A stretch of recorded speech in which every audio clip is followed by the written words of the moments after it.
کا یہ مطالبہ ہے کہ حکومت الیکشن کی تاریخ کا اعلان کرے تو میں دھرنا کال آف کر دوں گا. تو میں آج الیکشن کی تاریخ کا اعلان کرنا چاہتا ہوں. الیکشن انشاءاللہ تعالی پاکستان میں اکتوبر 2023 میں منعقد ہوگا. ہم کسی گروپ کو یہ اجازت نہیں دے سکتے کہ وہ پاکستان کا دنیا میں ایک بنانا ریپبلک کا نقشہ بنا کے پیش کرے کہ اس ملک کے اندر آپ ہجوموں کے ساتھ آ کے ایوانوں پہ قبضہ کر سکتے ہیں. خان صاحب بھی وہی کام اپنے حمایتیوں کے ساتھ مل کے اسلام آباد میں اگر کرنا چاہتے ہیں تو اس کی اجازت انہیں نہیں دی جائے گی.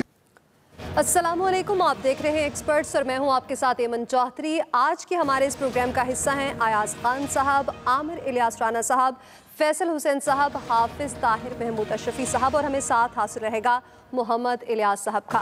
ناظرین، بات کریں گے ملکی سیاست کا فیصلہ کن وقت اب شروع ہو چکا ہے. عمران خان کی فوری الیکشن کے لیے الٹیمیٹم میں صرف 11 روز باقی ہیں، لیکن حکومت ڈیڈ لائن کو مسترد کر چکی ہے. مقابلے کی تیاری کی جا رہی ہے اور اسلام آباد میں سیاسی میدان سجایا جا رہا ہے. اس محاذ آرائی پہ بیک ڈور رابطوں کے بھی بڑے بڑے انکشافات اور اعتراف سامنے آ رہے ہیں. فواد چوہدری نے بیک ڈور رابطوں کا اعتراف کرتے ہوئے اس امید کا اظہار کیا ہے کہ معاملات جلد طے پا جائیں گے اور آئندہ 10 دنوں میں جنرل الیکشن کی تاریخ بھی مل جائے گی. ایسے دعوے سامنے آ رہے ہیں پی ٹی آئی کی جانب سے. اور بیک ڈور رابطوں کے ساتھ پی ٹی آئی کے لیے ایک اور امید کی کرن یہ بھی ثابت ہو رہی ہے کہ ضمنی الیکشن میں گرتی ساکھ دیکھ کر اتحادی جماعتیں حکومت سے کچھ کھینچی ہوئی نظر آ رہی ہیں. ایم کیو ایم پاکستان معاہدے پر عمل درآمد نہ ہونے پر بھی پھٹ پڑی ہے اور شکایات کے انبار لگا دیے گئے ہیں، جبکہ حکومت کو الوداع کہنے کے اشارے بھی دیے جا رہے ہیں. اس کے ساتھ سوشل میڈیا پر بھی باتیں گردش کر رہی ہیں کہ حکومتی اتحاد میں شامل شاہ زین بگٹی بھی پی ٹی آئی سے رابطے کر رہے ہیں. اور ہمارے آج کے اس پروگرام میں ہمارا سب سے پہلا اور بڑا سوال عامر الیاس صاحب آپ کی جانب آؤں گی. آپ کیا سمجھتے ہیں کہ جو یہ رابطے کیے جا رہے ہیں اور عمران خان کی جانب سے جو الٹیمیٹم دیا گیا ہے اس میں کچھ روز ہی باقی ہیں، آپ کیا سمجھتے ہیں کہ لانگ مارچ ہوگا؟ دو تین چیزیں ہیں. آپ نے شاہ زین بگٹی کا نام لیا اور ایم کیو ایم کا نام لیا. وہ فلم تھی نا کبھی الوداع نہ کہنا. جی. تو کوئی بھی کسی کو الوداع نہیں کہتا، وہ جہاں سے آتے ہیں وہیں سے میسج آتے ہیں. جس طرح یہ بیک ڈور رابطے کر رہے ہیں. اچھا، بیک ڈور رابطے کتنے ہیں نہیں ہیں مجھے نہیں پتا، لیکن کل ایک گروپ ملا جرنلسٹوں کا جس میں نیشنل پریس کلب بھی تھی، RIUJ بھی تھی، اور وہاں پہ خان صاحب کے منہ سے ایک فکرہ نکلا. ظاہر ہے میں تو وہاں موجود نہیں تھا، میرے پہ تو پابندی نہیں ہے نا. وہ شبلی فراز صاحب پھر ان کی نا وہ پنجابی میں کہتے ہیں وقی پہ چٹکیاں بھرتے رہے. فرینکنس بھی ہے نا آپس میں اپنے لیڈر کے ساتھ. انہوں نے کہا مجھے نہیں پتا جنرل باجوہ مجھ سے کیوں ناراض ہیں. اب یہ تو ہیں رابطے، میں اس کا بتا رہا ہوں آپ کو کہ بھئی یہ ہے کہانی. کتنے ملاقات ہیں، وہ ناراض ہیں، وہ نہیں ہیں، یہ تو بات ہی نہیں کرنا چاہتے. وہ تو نیوٹرل ہیں، نیوٹرل تو شرک ہے. مطلب ان سب کے باوجود میں آپ کو وہ فکرہ بتا رہا ہوں جو کل خان صاحب نے خود منہ سے ادا کیا. وہ پھر آف دی ریکارڈ قرار دے دیا گیا. وہ ان کے لیے ہو گیا جو 40 لوگ گئے تھے، میرے لیے تو نہیں ہے. تو میں تو اسی پہ بات کروں گا. اب یہ جو شاہ زین بگٹی ہیں اس وقت نارکوٹکس کے منسٹر ہیں، سب کچھ ان کے پاس ہے، سارا ہے. وہ نئی آنے والی کیا ان کو ڈپٹی پرائم منسٹر گورنمنٹ بنا دے گی، یہ سب کہانیاں ہوتی ہیں. ہر ایک نے اپنا اپنا حصہ بقدر جثہ مانگنا ہوتا ہے اور بہانہ بنانا ہوتا ہے. وہ میں نام نہیں لے رہا کہ یہ شاہ زین کے لیے میں کہہ رہا ہوں، یہ تمام اتحادی جماعتیں جن کو کل بھی عمران خان صاحب نے کہا کہ مجھے ایسا اقتدار نہیں چاہیے کہ میں پھر اتحادیوں کے سارے لٹکتا پھروں. بھائی جانا آپ نے لیا تھا اپنے شوق سے، ورنہ تو آپ پہلے بھی کہہ رہے تھے کہ میں تو اتحادیوں کے ساتھ کبھی حکومت ہی نہیں بناؤں گا. اور پھر بھاگ بھاگ کے سب کے دروں پہ بھی پہنچے آپ، ناراض بھی ہوتے رہے، مناتے بھی رہے، ملتے بھی رہے. تو خان صاحب کی سیاست میں فرق کتنا پڑا ہے. میں کل کے فکرے سے کہہ رہا ہوں نا، جیت ہار تو ہوتی رہی ہے. الیکشن وہ جیت گئے ہیں، وہ جا کے اوتھ لے لیں. اسمبلی میں 2 سیٹیں ہی کم ہوئی ہیں نا. وہ پاپولر لیڈر ہیں، اس پہ کوئی شک نہیں ہے، اس کے اوپر کوئی کویسچن نہیں ہے. ایشو یہ ہے کہ وہ جب جنرل الیکشن اپنی تڑی سے لینا چاہتے ہیں، گورنمنٹ تو ان کی مان نہیں رہی. بیک ڈور رابطوں کے اوپر ان کا تبصرہ میں نے آپ کو بتا دیا. اللہ جانے وہ کون سے بیک ڈور رابطے ہیں. یہ شبلی فراز صاحب کا آپ نہیں تھی اس وقت ایمن یہاں پہ. میں نے جس دن یہ خبر یہاں پہ دی تھی نا کہ صدر صاحب کے پاس 2 میٹنگیں فلاں اگست کی ڈیٹ کو ہوئیں، اس میں تیسرا شخص شبلی فراز تھا. وہ ان میٹنگز کا گواہ ہے جو دونوں آرمی چیف کے ساتھ اچھا عامر صاحب، خواجہ صاحب بھی تو یہ اعتراف کرتے دکھائی دیتے ہیں کہ ہمیں پتا ہے کہ ملاقاتیں ہو رہی ہیں. نہیں وہ کوئی اعتراف کیا ہے، وہ سب کو پتہ ہے. پھر اینڈ پہ کسی دن شہباز شریف کہیں گے مجھے بتا گئے تھے، جیسے عمران خان صاحب کہتے تھے بتا کے گئے تھے. ہم نے جب عمران خان صاحب کا دھرنا تھا، میں نے خود خبر اس وقت بھی دی تھی 2014 میں. اس وقت چیف آف سٹاف نے فون کیا تھا آن بیہاف آف راحیل شریف کہ جی عمران خان صاحب اور طاہر القادری سے آرمی چیف مل لیں تاکہ یہ معاملہ سیٹل ہو. تو پرائم منسٹر کا جواب یہ تھا اس وقت نواز شریف کا کہ جو بھی ایمرجنسی ہوتی ہے، چاہے فلڈ ہو، زلزلہ ہو، تو آرمی اس میں آتی ہے. تو چلے ٹھیک ہے، اگر یہ ایسا معاملہ سمجھتے ہیں تو آپ مل لیں. اس کے بعد بھی آپ دیکھ لیں وہ نہیں نکلا تھا. وہ تو سمجھ رہے تھے بس ہم آرمی چیف سے ملیں گے اور اقتدار اور امپائر ہمارے ساتھ کھڑا ہو جائے گا. امپائر نے تو پھر جھنڈی ہری کرا دی اور پھر وہ اے پی ایس کے بعد ہی واپس ہٹے تھے. تو دیکھیں کب رابطے ہوتے ہیں، کب عوام پہ حقیقی شرکت کا ان کے اوپر خمار آتا ہے اور حقیقی عوام کے ساتھ یہ اقتدار کے لیے آئیں گے. تو اس کے لیے انہیں حقیقی اقتدار کے مخالفین سے، ان کے اپنے سے ہاتھ ملانا پڑے گا. جب تک وہ یہ ٹوپی ڈرامہ دونوں کرتے رہیں گے، ووٹ کی عزت کا اور ان کا، یہ کام یوں ہی چلنا ہے. ہم اور آپ تقریریں کرتے رہیں گے، کچھ نہیں ہوگا. صحیح ہو گیا. ایاز خان صاحب کیا کہیے گا، آپ کیا سمجھتے ہیں کہ حکومتی اتحاد میں جو دراڑیں پڑتی نظر آ رہی ہیں، کیا اس کا پی ٹی آئی کو کوئی فائدہ ہوگا، کچھ بڑا ہونے والا ہے؟ دیکھیں آپ کا بنیادی سوال تھا کہ کیا لانگ مارچ ہوگا.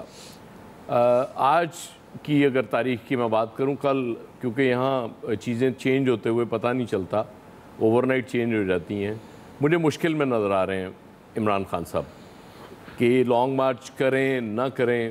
آج جو نیشنل اسمبلی میں تقریریں ہوئیں اس سے بھی مجھے کچھ اور اشارے مل رہے ہیں. وہ کانفیڈنس لیول کسی اور لیول پہ آج مجھے نظر آ رہا ہے. خواجہ آصف کا بھی، ریاض پیرزادہ صاحب نے بھی تقریر کی اور اس میں اداروں پہ بہت تنقید کی کہ یہ ادارے بہت غلط کر رہے ہیں. تو اس کا مطلب یہ ہے کہ ان کو سمجھ آ گئی ہے کہ اب معاملات دوسری طرف جا رہے ہیں، ادھر نہیں جا رہے. جو مجھے مطلب میری اپنی اسیسمنٹ ہے، آئی مے بی رانگ، آج کی اسیسمنٹ کے حوالے سے اگر میں بات کروں کہ شاید چیزیں طے ہو گئی ہیں کہ نیکسٹ آرمی چیف کس نے ہونا ہے اور معاملات آگے کیسے چلنے ہیں. تو اس حوالے سے اگر میری یہ اسیسمنٹ ٹھیک ہے تو پھر عمران خان صاحب مشکل میں ہیں. انہیں ظاہر ہے نہیں سمجھ آ رہی خان صاحب یہ صرف اسیسمنٹ ہے یا انفارمیشن بھی ہے؟ نہیں، میری صرف اسیسمنٹ ہے رانا صاحب. آپ کو پتہ ہے انفارمیشن تو آپ کے پاس ہوتی ہے. اب اسلام آباد میں بیٹھے ہوئے، میں اسلام آباد سے بہت دور ہوں. وہ بہت تیز بھی گاڑی لے کے جائیں تو 4 گھنٹے لگ جاتے ہیں. تو حالانکہ کل ایک انفارمیشن کل یہ تھی کہ یہ سب کچھ ایسے ہی چلنے والا ہے، کوئی چینج نہیں آ رہا. لیکن میں آج جو مجھے نظر آ رہا ہے، مجھے اسیسمنٹ وہ جو لگ رہی ہے، باقی یہ اتحادی، یہ انہوں نے بلیک میلنگ کرنی ہوتی ہے، انہیں ظاہر ہے اپنی چیزیں منوانی ہوتی ہیں اس کے لیے، کبھی ادھر کبھی ادھر. اور ایم کیو ایم کا تو بنیادی طور پہ بربادی کا ریزن ہی یہ ہے نا کہ آپ دھمکیاں لگاتے رہتے ہیں، نکل بھی جاتے ہیں، پھر واپس آ جاتے ہیں. تو اس طرح سے جا کے اب آپ ریزلٹس آپ کے سامنے ہیں جو ایم کیو ایم پاکستان کے ساتھ ہو رہی ہے. اس کی بنیادی وجہ ان کی یہی وہ بچگانہ حرکتیں ہیں کہ بس جی آج ہم نے حکومت چھوڑ دی، 3 دن بعد پھر آپ قومی مفاد میں اس حکومت کے ساتھ مل جاتے ہیں. اور ایک ان سے شاہزین بگٹی سے کیا فرق پڑے گا، کیونکہ جب چینج آنا ہوتا ہے تو پھر آپ کو اور بڑے پیمانے پہ چیزیں نظر آ جاتی ہیں. وہ ہو سکتا ہے کہ کل کو اگر کوئی چینج واقعی آنا ہے، پیپلز پارٹی دوسری طرف جا کے کھڑی ہو جائے. اس لیے اس ملک میں ورنہ قومی اسمبلی میں 2 سیٹیں تو پیپلز پارٹی کو مل گئی نا، کچھ نہیں کہا جا سکتا. 1 جائے 2 آ گئیں. ہاں نہیں، وہ بالکل ٹھیک ہے، لیکن اس کے باوجود ظاہر ہے نیکسٹ الیکشن بھی ذہن میں ہے ساری پارٹیوں کے، تو اس کی تیاری بھی تو کرنی ہے نا. اب اس میں تو زیادہ ٹائم نہیں رہ گیا ہوا. تو لیٹس سی. مجھے کم از کم مشکل میں لگ رہے ہیں عمران خان صاحب. دیکھیں اب وہ کب اناؤنس کرتے ہیں کیونکہ ٹائم بہت تھوڑا رہ گیا ان کے پاس. جی ٹھیک ہو گیا. حافظ طاہر محمود اشرفی صاحب آپ کیا کہیں گے؟ بسم اللہ الرحمن الرحیم، نحمدہ ونصلی ونسلم علی رسولہ الکریم.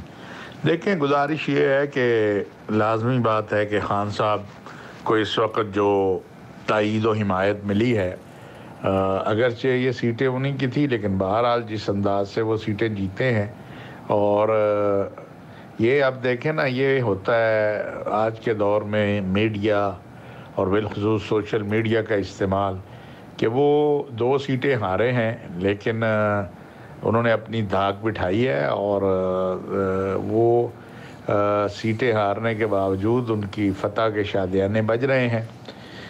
یہ ریکارڈ پر ہے. ویسے میں آج بتاؤں کہ کبھی جماعتوں کے اتحادوں سے ووٹ نہیں ملا کرتے. یہ ماضی میں بھی ہم نے دیکھا ہے، ماں سوائے اس کے کہ نظریہ اور سوچ ایک ہو. اور پھر جن جگہوں پر پی ڈی ایم اور کا الائنس اور اس انداز میں، تو میں نہیں سمجھتا وہاں کوئی دوسری جماعتوں کا زیادہ اثر تھا. اگر پنجاب میں دیکھیں یا کے پی کے میں، تو کہیں جمعیت کا اثر تھا، کہیں پر اپنا اے این پی کا، کہیں پہ مسلم لیگ نون کا. باقی بیک ڈور رابطے تو موجود ہیں، وہ کبھی بند نہیں ہوتے ہیں اور بات چیت ہوتی رہتی ہے. اب دیکھنا یہ ہے کہ کتنی ضد خان صاحب کی مانی جاتی ہے اور کتنی بات جو ہے پی ڈی ایم کی مانی جاتی ہے. جو وہ سخت جان کی اطلاعات ہیں وہ تو یہی ہیں کہ یہ کہا جا رہا ہے خان صاحب سے کہ آپ بیٹھیں پی ڈی ایم کے ساتھ، بیٹھ کر معاملات کو طے کریں، اور طے آپ لوگوں نے آپس میں ہی کرنا ہے. اس کے لیے ایوان صدر بہترین جگہ ہے. لیکن بہرحال اب دیکھتے ہیں. لیکن اب جن کو روز وہ پتہ نہیں کیا کچھ کہتے ہیں، چلیے یہ تو مان لیا کہ انہی کے ساتھ بات چیت ہو رہی ہے یا ان سے وہ بات چیت کر رہے ہیں. لیکن وہ میری اطلاعات یہی ہیں کہ وہ یہ کہہ رہے ہیں کہ آپ آپس میں بیٹھیں اور جو اصلاحات کرنی ہیں وہ کریں، اور پھر الیکشن جو ہے آپ لوگوں نے آپس میں طے کرنا ہے. جی ٹھیک ہو گیا. فیصل حسین صاحب، آپ کیا کہیں گے کہ کیا عمران خان کے مطالبات جو کہ عام انتخابات کے کر رہے ہیں مانے جائیں گے یا پھر لانگ مارچ ہی ہوگا؟ پتہ نہیں کس نے مطالبات ماننے ہیں اور کس سے مطالبات کر رہے ہیں. رابطے بتائیں نا کس سے رابطے ہیں، یہ بھی بتانا چاہیے ان کو. بیک ڈور رابطے ہیں تو مسلم لیگ حکومت سے رابطے ہیں، اسٹیبلشمنٹ سے رابطے ہیں.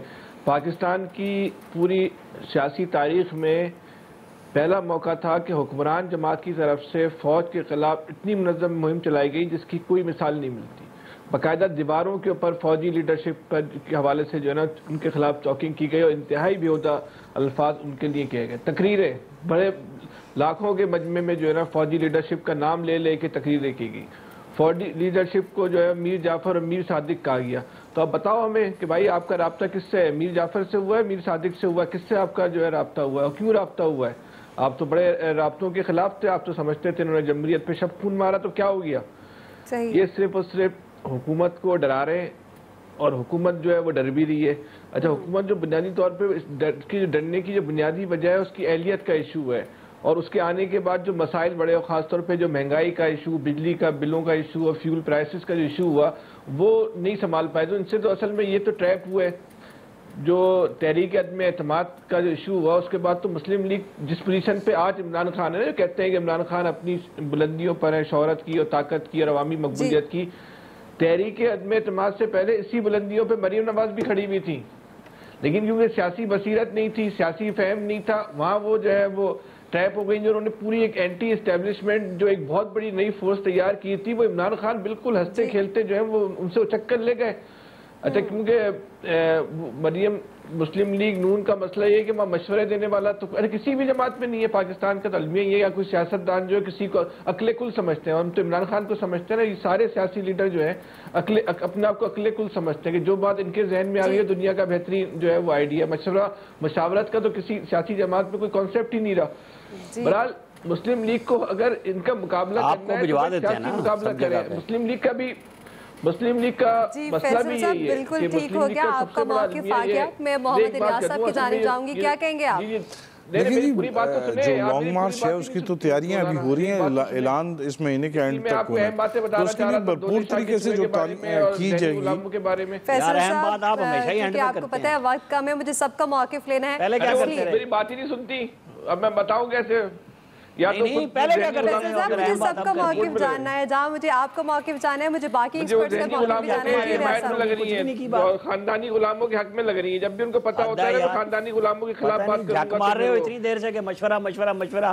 وہ الطاف حسین کو دے دو یار، لندن میں. خاندانی غلاموں کی بات ہو رہی ہے، آپ کو کیوں برا لگ رہا ہے؟ ذہنی غلاموں کی بات ہوتی ہے، آپ برا مان جاتے ہو. مجھے تو لگ ہی نہیں رہا. میں کہہ رہا ہوں الطاف حسین کو مشورہ دو، کہہ رہے ہو اہم بات کریں. فیصل صاحب، ہم ایک آزاد قوم ہے، میں بھی ایک آزاد قوم کی اہم بات کر نہیں سکے. ایسا نہیں ہے میں کسی کی کوئی غلام کسی کی. یہ بھی ہمارے لیے بہت بڑی وہ ہے، بریکنگ نیوز ہے.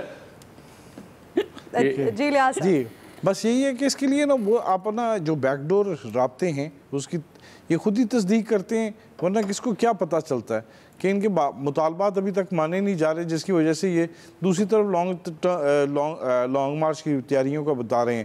اور پی ٹی آئی کی جانب سے یہ بھی لانگ مارچ ابھی فوری طور پر نہیں کی جا رہی، جیسے کہ کہا جا رہا ہے اینڈ پہ جا کے اعلان کریں گے، دیکھیں گے کہ اگر ان کو کوئی ملتا ہے گرین سگنل وغیرہ تو پھر یہ لانگ مارچ کرتے ہوئے دیکھیں گے، تاکہ ان کا مطالبہ ارلی الیکشن کا اعلان کر دیا جائے.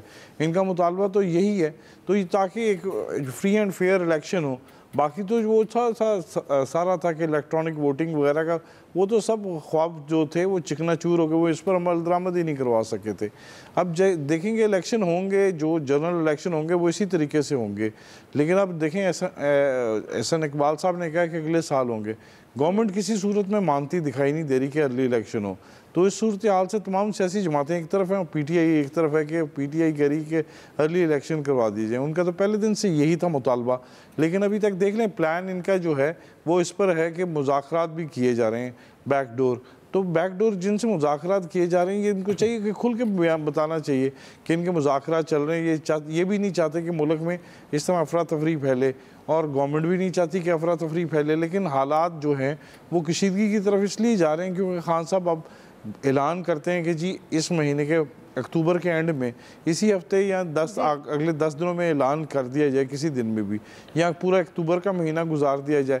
تو اس صورتحال میں وہ دیکھ رہے ہیں کہ ان کو کہیں اچھا سازگار ماحول ملے تاکہ اس میں اعلان کریں، ان کے مطالبات مانے جائیں اور وہ اعلان کریں جی گورنمنٹ نے ہمارے ارلی الیکشن کا مان لیا. یہ صورتحال اس وقت تو ابھی کوئی صورتحال نظر نہیں آ رہی. گورنمنٹ نے آج واضح کر دیا کہ جی ہم تو الیکشن. ٹھیک ہو گیا محمد الیاس صاحب، آپ کا موقف بھی آ گیا. ایک رائے آپ نے جانی. یہاں ایک بریک، اور بریک کے بعد ہم بات کریں گے خیبر پختونخوا اور بلوچستان میں امن دشمن عناصر پھر سے سرگرم ہونے لگے ہیں. انہیں کیسا روکا جائے اس پر بات کریں گے اس بریک کے بعد.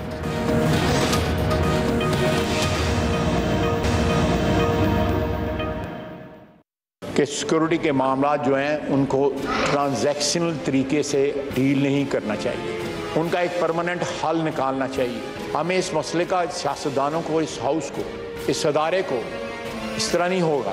اس ساری قوم کو، جن لوگوں کو عزت اور وقار اور توقیر دی گئی ہے اس ملک کی وجہ سے، اس قوم نے دی ہوئی ہے، تمام ادارے اس میں شامل ہیں. ان کا یہ فرض بنتا ہے کہ وہ ان پرابلمز کا جو ہمیں ریاست کے وجود کو درپیش ہیں ان کا حل ڈھونڈا جائے، جتنی جلدی ہو سکتا ہے ڈھونڈا جائے. جو اس وقت ہو رہا ہے سوات میں یا دوسرے علاقوں میں، وہ آگ جو ہے میرے دامن کو بھی پکڑ سکتی ہے یا میرے دامن تک بھی پہنچ سکتی ہے، سب کے دامن تک پہنچ سکتی ہے. ناظرین، خیبر پختونخوا اور بلوچستان میں ایک بار پھر امن دشمن عناصر سر اٹھانے لگے ہیں. دہشت گردی، ٹارگٹ کلنگ اور بھتے کے واقعات میں مسلسل اضافہ ہو رہا ہے. سوات میں کئی لوگ سڑکوں پر ہیں اور دہشت گردوں اور امن دشمن عناصر کا سر کچلنے کا مطالبہ کیا جا رہا ہے. بلوچستان میں چند دن پہلے سابق چیف جسٹس نور محمد مسکان زئی کو ٹارگٹ کلنگ کر کے کی گئی ہے. اور کل عدم ٹی ٹی پی کی دیدہ دلیری دیکھی کہ خیبر پختونخوا کے صوبائی وزیر کھیل عاطف خان سے براہ راست 80 لاکھ روپے بھتہ ہی مانگ لیا. اور آج اگر بات کی جائے تو قومی اسمبلی میں وزیر دفاع خواجہ آصف نے معنی خیز تقریر کی ہے. امن و امان کی صورتحال پر سوالات بھی اٹھائے اور قومی سلامتی کے معاملے کا فوری اور مستقل حل نکالنے کا مطالبہ کیا ہے. فیصل حسین صاحب، آپ کی طرف آؤں گی. خواجہ آصف خود حکومت میں ہیں تو مطالبہ کس سے کرتے دکھائی دیتے ہیں اور اس پر کیسے کنٹرول کیا جا سکتا ہے جو کہ ایک دہشت گردی کی نئی لہر سر اٹھا رہی ہے؟ خواجہ آصف صاحب کی یہ جو بات ہے نا، یہ بالکل درست ہے کہ وہ جو آگ ہے وہ کسی کے دامن تک بھی پہنچ سکتی ہے. لیکن سوال یہ ہے کہ یہ آگ لگتی کیوں ہے اور آخر کب تک یہ آگ جو اس نوعیت کی آگیں جو ہیں اس ملک میں جو ہیں وہ لگتی رہیں گی؟ اس کا جو ہے وہ ذمہ دار کون ہے؟ اور اس آگ کو ہمیشہ کے لیے کیوں نہیں جو ہے وہ بجھا دیا جاتا کہ جو آئے گا وہ اپنی مرضی کی جو ہے مزاج کے مطابق اپنا قانون، اپنی ریاست، اپنا نظریہ، اپنی سوچ جو ہے وہ اسلام کے نام پر جو ہے وہ نافذ کرنا چاہتا ہے. تو ان جو لوگ انتہا پسندی کرتے ہیں اس سے ایک ریاست کی جو ریٹ ہے وہ ریٹ جو ہے وہ چیلنج ہوتی ہے. اچھا صرف ریاست کی ریٹ کا ایشو نہیں ہے، آپ کا پوری دنیا میں پاکستان کا جو ہے وہ کیا جو ہے وہ امیج بن رہا ہے. اور اس کو کچلنے کے لیے، اس کو ختم کرنے کے لیے جو ہے نا وہ بہت ہی انتہائی اقدامات کرنے ہوں گے اور ایک ایسا سسٹم بنانا پڑے گا کہ ہمیشہ کے لیے اس صورتحال سے جو ہے وہ نجات حاصل کی جائے. ورنہ یہ آگ ہر 2 سال بعد 3 سال بعد 6 مہینے بعد جو ہے ہمیں سننے میں آتا وہ لگ گئی, تو اس کو مستقل طور پہ کیوں نہیں جو ہے اس کو بجایا جاتا. اور یہ آتی کہاں سے, جو ٹریول کر کے جہاں سے آتی ہے, جہاں یہ آگ کا آغاز ہوتا ہے, ہماری رسائی وہاں پہ کیوں نہیں ہے؟ جب اتنا جب دھواں پھیل جاتا ہے, آگ بڑھ جاتی ہے, اس کے بعد ہم لوگ جو ہے اس کو روکنے کے لیے کودتے ہیں. شروع میں جو ہے اس کو کیوں نہیں اس کی سرکوبی کر لی جاتی؟ جی عامر صاحب آپ کیا کہیں گے؟ بات صحیح ہے, ریاض پیرزادہ نے بھی بات کی, خواجہ آصف نے بھی کی, اور وہاں پہ بیٹھ کے اختر مینگل 10 دفعہ بات کر چکے. مختلف لوگ بات کرتے ہیں. ابھی کچھ عرصہ پہلے احمد ولی خان نے کہا تھا کہ وزیر اعلیٰ کے پی نے اتنے کروڑ روپے کا بتہ دیا ہے ٹی ایل پی کو. آج جو آپ نے سوال میں بھی رکھا تو ٹی ایل پی نے وضاحت کر دی کہ ہم نے تو عاطف خان سے نہیں مانگی, ہم تو اس کی بھی چیکنگ کریں گے کہ کہاں سے آ رہا ہے. لیکن بات یہ ہے کہ عمران خان صاحب سب سے بڑے وکیل تھے ٹی ایل پی کے ساتھ مذاکرات کرنے کے, اور ذمہ داریوں کے اندر شامل بھی رہے. اور انہوں نے جب وہ D G I S I general Faiz بدل رہے تھے تو اس وقت بھی یہ کہا تھا کہ ان کو رہنے دیں, اور یہ سارے معاملات دیکھ رہے ہیں, سب کچھ کر رہے ہیں. مطلب یہ بڑی حساس چیزیں بھی ہیں. بلوچستان کے اندر لوگ اٹھائے جاتے ہیں, ڈس اپیئر اسلام آباد سے ہوئے, کورٹس کہہ رہی ہیں. اچھا, جب ایک وزیر کہہ رہا ہے, دوسرا وزیر دفاع بات کر رہا ہے کہ میں کیبنٹ پہ بات کروں گا, تو نہ آنکھیں بند ہیں کسی کی, نہ کان بند ہیں, اداروں کی بھی, سب کی ہیں. تو ایشو یہی ہے کہ ان چیزوں کے اوپر نیشنل کنسنسس 10 دفعہ ڈیولپ کر کے نیشنل پروگرام بھی بنائے گئے, سب کچھ کیا گیا, لیکن اینڈ پہ جا کے جب بتایا جاتا ہے کہ دہشت گردی ختم ہوگی, ان کے کیمپس ختم ہو گئے, تو اب بھی دوبارہ ضرورت ہے کہ اگر یہ پنپ رہی ہے اور اس کے اندر ایشوز آ رہے ہیں, تو وہ جو فیصل صاحب کا دکھی پوائنٹ ہے نا, کراچی کے نوجوانوں سے لے کے جو آج تک واپس نہیں آئے یا جن کے پرچے درج ہیں اور وہ جیلوں میں ہیں, ان سے لے کے بلوچستان جائیں, کے پی جائیں, فاٹا جائیں, سب لوگوں کے ساتھ اشک شوئی کریں, وعدے کرا لیں, لوگوں کو راستہ دے دیں. اور جو لوگ بالکل نہیں ہیں تو پھر ان کو نیست و نابود کریں. ہمارے ادارے ہی ان کی ذمہ داری ہے, یہی اصل سیکیورٹی ہے. تو اس کے اوپر بیٹھ کے ایک پالیسی بنائیں, حکومت اپوزیشن سب کو بلائیں. جیسے عمران خان صاحب کو آتے ہی نہیں تھے, اپوزیشن بیٹھ جاتی تھی آ کے پارلیمنٹ کے اور وہ غائب ہو جاتے تھے. دیکھیں ایمن, مسئلہ سمپل ہے. یہ جب تک پالیسیز میں تسلسل نہیں ہوتا, اس طرح کے مسائل ہوتے ہیں. ریاستیں ایک پالیسی بناتی ہیں اور پھر وہ اسی تسلسل کے ساتھ اس پہ عمل درآمد ہوتا ہے. یہاں بڑے مسائل آ جاتے ہیں, کوئی مذاکرات کے حق میں ہو جاتا ہے, کوئی ایکشن کے حق میں ہو جاتا ہے. مطلب پاک فوج نے جو آپریشنز کیے تھے جس میں اتنی جانیں ضائع ہوئیں, اتنا اربوں ڈالر اس پہ خرچ ہوئے, اور ہمیں لگا کہ جی بالکل یہ تو ہمیشہ کے لیے ختم ہو گئی ہے. پھر ہمارے محبت جاگتی ہے ہماری افغان طالبان کے لیے, ہم ان کا پوری دنیا میں مقدمہ لڑتے ہیں اور وہ ہمیں تحفے میں یہ مذاکرات کا تحفہ دیتے ہیں, اور اس کے بعد ہم دیکھتے ہیں کہ حالات. لیکن ایک چیز پازیٹیو ہوئی اس دفعہ, سوات میں جس طرح سے ہزاروں لوگ نکلے, یہ اس سے پہلے نہیں ہوا تھا کہ وہ لیم ڈک بن کے بیٹھے ہوئے تھے, کوئی حملہ کرے گا مار دے گا. یہ بہت اس سے ریاست کو تقویت پکڑنی چاہیے, طاقت پکڑنی چاہیے کہ جب لوگ خود نکلے ہیں, احتجاج کر رہے ہیں, تو اس پہ آپ ایک پالیسی بنا سکتے ہیں. ورنہ تو ظاہر ہے پھر بیٹھے رہیں اور باری سب کی. صاحب حافظ صاحب آپ کیا کہیں گے, کیسے روکا جا سکتا ہے, کیا پالیسیز بنائی جانی چاہیے؟ ٹی ٹی پی کا میں نے ابھی سوشل میڈیا پہ دیکھا کہ انہوں نے ایک تردید کی ہے کہ ہم نے کوئی بتہ نہیں مانگا ہے. سوات میں بہرحال لوگ باہر نکلے ہیں, امن چاہتے ہیں. صوبائی حکومت کو بھی اس میں کہیں نہ کہیں نظر آنا چاہیے, وہ آ نہیں رہی ہے.